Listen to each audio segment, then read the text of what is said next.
primeiramente nós vamos nos posicionar no que estava acontecendo na vida de Jesus e qual era o momento que ele chegou até aqui.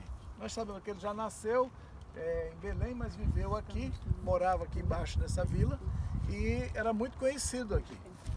Cresceu aqui na profissão do pai dele, que chama carpinteiro, outros falam que é pedra, trabalhar mais com pedra do que com madeira, mas enfim, era um profissional daqui. O texto de capítulo 4 é a tentação de Jesus e o batismo, lá embaixo, né?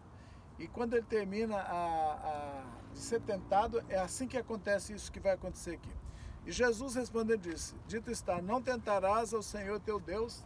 Essas últimas palavras ele falou para Satanás, e acabando o diabo toda a tentação, ausentou-se dele por algum tempo. Uma das tentações, você sabe que ele levou ele num alto monte, né? E ofereceu tudo. E ele recusou esse tipo de facilitação, de ter tudo pela mão do diabo. Então, ele veio pela virtude do Espírito, voltou Jesus para a Galileia, e a sua fama correu por todas as terras em redor. Então, ele foi para Galileia. E ensinava na sua sinagoga, e por todos era louvado.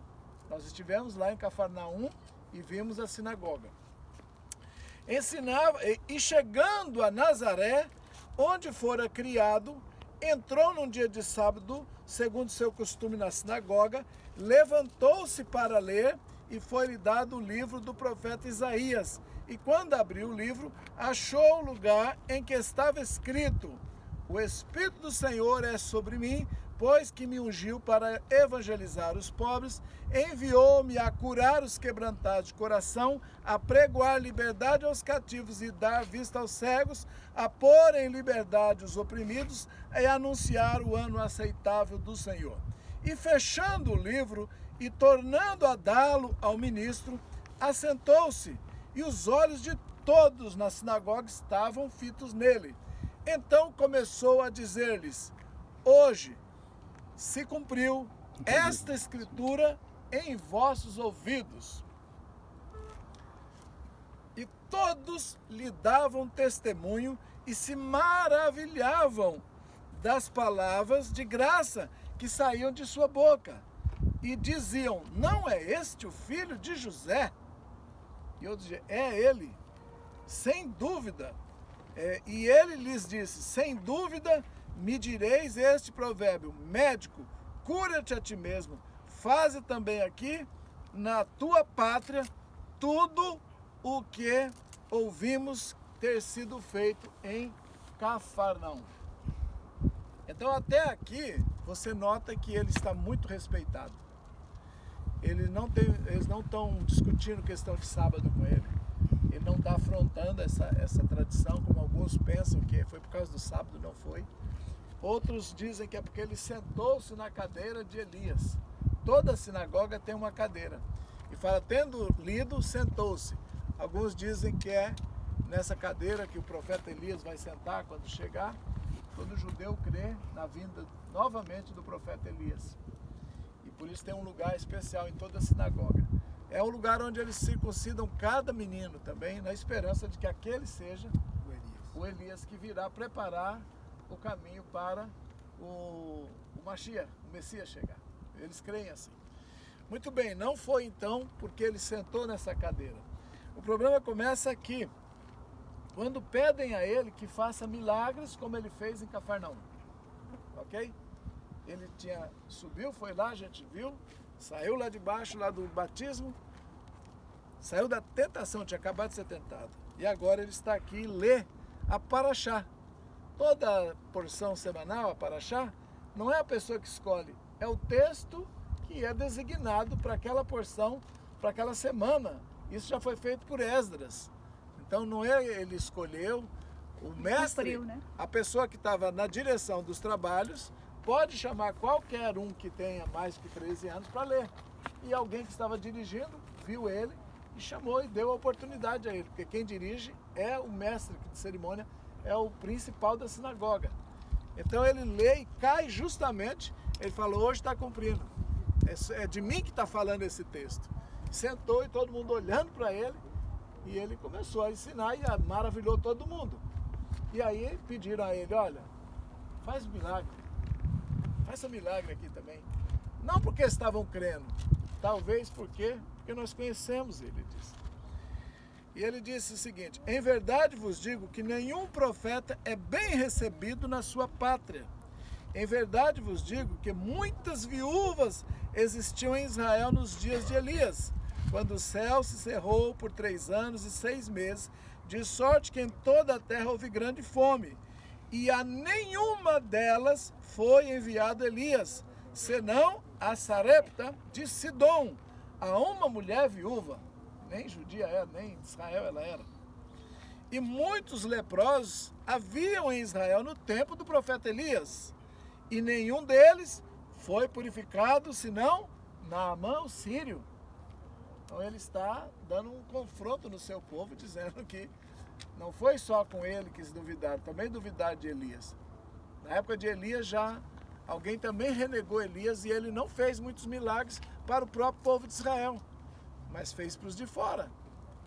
Então ele, já que talvez ele tivesse sentado na cadeira de Elias, ou talvez alguém, então ele está dizendo, olha, todo profeta tem honra mesmo na sua terra.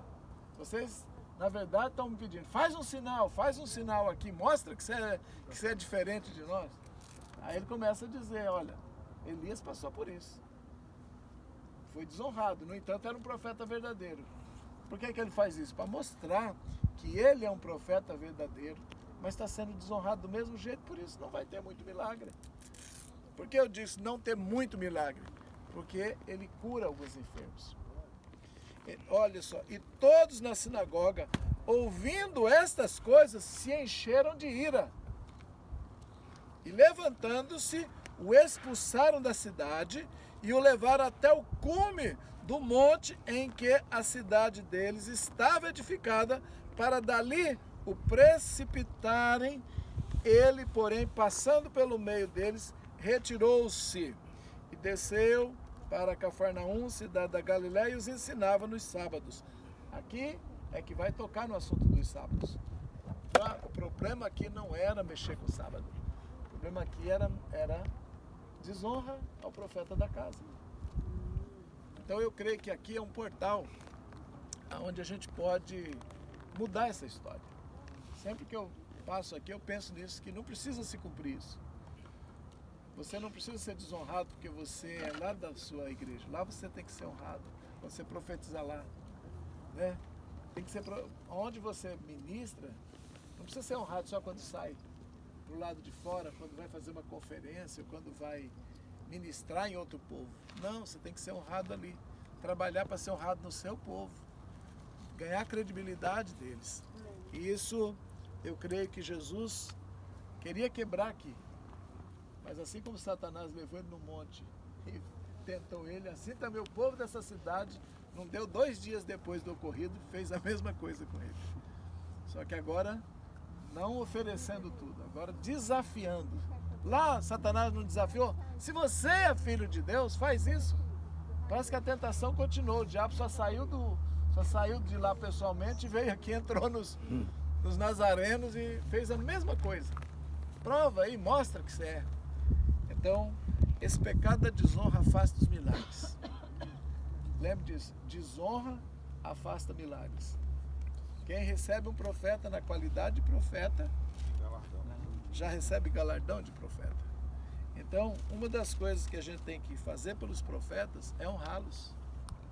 Toda pessoa que honra profeta, Deus honra ele muito, muito, com bênçãos, com milagres.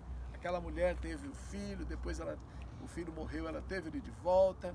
A viúva que recebeu Elias teve uma grande prosperidade, porque ela viu um profeta, ela não saiu desonrando, não saiu falando mal, ela saiu dando algo. Como é que se honra um profeta? Dá o respeito, dá boas palavras e lhe dê condições de viver, porque um profeta não tem empresa, um profeta não sai montando negócio. Um profeta que só vive para o ministério como Jesus viveu, ele não saiu montando negócio. Ele era um profeta chamado para isso. Então, a honra estaria em dar a ele respeito, dar a ele sustento, como Elias e Eliseu receberam em alguns lugares. E onde eles passam e são honrados, é impressionante o número de bênçãos que eles deixam. E isso Jesus não pôde deixar aqui. E continuando diz, e desceu a Cafarnaum, cidade da Galiléia, e os ensinava nos sábados, e admiravam da sua doutrina, porque a sua palavra era com autoridade. A autoridade está relativa à honra. Tá bom, eu quero ministrar com autoridade. Quanta honra tem no lugar, é quanta autoridade ele pode falar e as coisas acontecerem. E estava na sinagoga um homem que tinha um espírito de um demônio imundo, e esse exclamou em alta voz, dizendo, que temos nós contigo, Jesus Nazareno.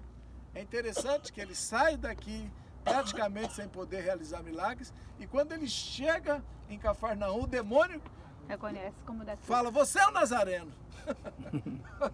Honrou ele como Nazareno. Apavorou de ver o Nazareno. Os nazarenos viram o Nazareno e não apavoraram.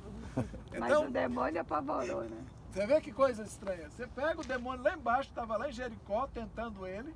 Depois vem aqui, usa a ira do povo e depois usa a ira de um endemoniado. Mas tudo com o mesmo propósito, né? Confrontando para ver se tirar ele, fazer ele descer do seu lugar de autoridade. Ou o diabo quer tirar a nossa autoridade desprezando, ou oferecendo coisas, ou ameaçando. Mas tudo é para você não se reconhecer como autoridade. Muitas palavras mataram muita gente já. Muitas pessoas da nossa família, da nossa congregação, do nosso pequeno conhecimento, às vezes, faz uma palavra para destruir a sua autoridade profética. Creio que todo mundo já passou uma ingratidão, uma palavra dura de alguém de perto para fazer você descer da sua autoridade. Jesus nunca desceu. Amém? Amém. Pôde não dar tudo que gostaria, mas não desceu. E por fim fechou que temos nós contigo, Jesus Nazareno. Vieste a destruir-nos, bem sei quem és, o Santo de Deus. Jesus o repreendeu dizendo, cala-te, sai dele. E o demônio, lançando por terra no meio do povo, saiu dele sem lhe fazer mal. Aqui ele saiu do meio dos endemoniados. Agora o endemoniado é que saiu do meio dele. E veio um espanto sobre todos e falavam uns aos outros, dizendo, que palavra é esta que até os espíritos imundos manda com autoridade e pode, e eles saem. Ok? Então, essas duas situações é muito interessante. Não só o que ocorreu aqui, mas o antes e o depois tem uma ligação profunda com aqui. Você vê Satanás tentando ele antes dele chegar aqui e Satanás depois, novamente, confrontando ele quando ele saiu daqui. E o título era Nazareno. Pode sair alguma coisa boa? Até o Natanael caiu nessa tentação, né? De desprezar os nazarenos. O que quer dizer Nazareno? De onde vem essa palavra? Nós temos uma oliveira? Não, não é. A guia vai falar para mim o que é a palavra broto em hebraico e broto de uma oliveira.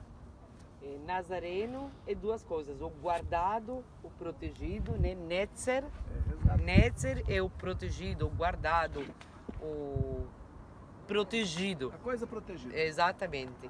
E também Netzer é a rama pequena e nova que sai da oliveira. Mas tem a ver também com a descendência do rei Davi. Netzer lebeit David.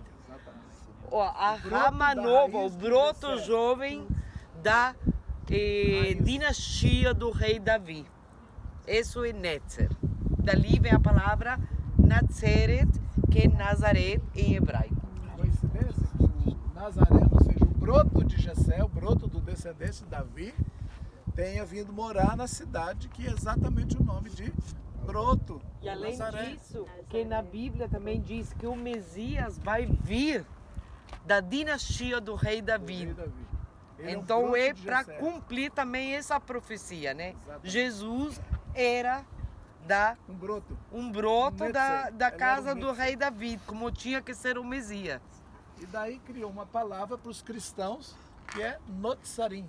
Notzri é cristão, exatamente. Então, vem da mesma raiz. É a mesma raiz de Nazireu. É a mesma raiz. Não, Notzri é cristão, Nazeret é Nazaré e Jesus o Nazaré. Como que é Nazireu? Notzri, Nazareu, Notzri. Não, Nazareno. É Notzri. Mas Nazireu também? Nazireu é Ah. aquele que não Como- corta cabelo. É Ah, outra coisa. não. Nazir. Nazir. Ah, tá, mas Nazir. é a mesma Nazir. raiz, É Mas parecido. perto, é perto. guardado, né? É parecido. É verdade, tem uma similaridade, pode conectar. É. Amém? A oração é: saia, desonra e foge, Satanás, que eu Amém. tenho autoridade em nome de Jesus.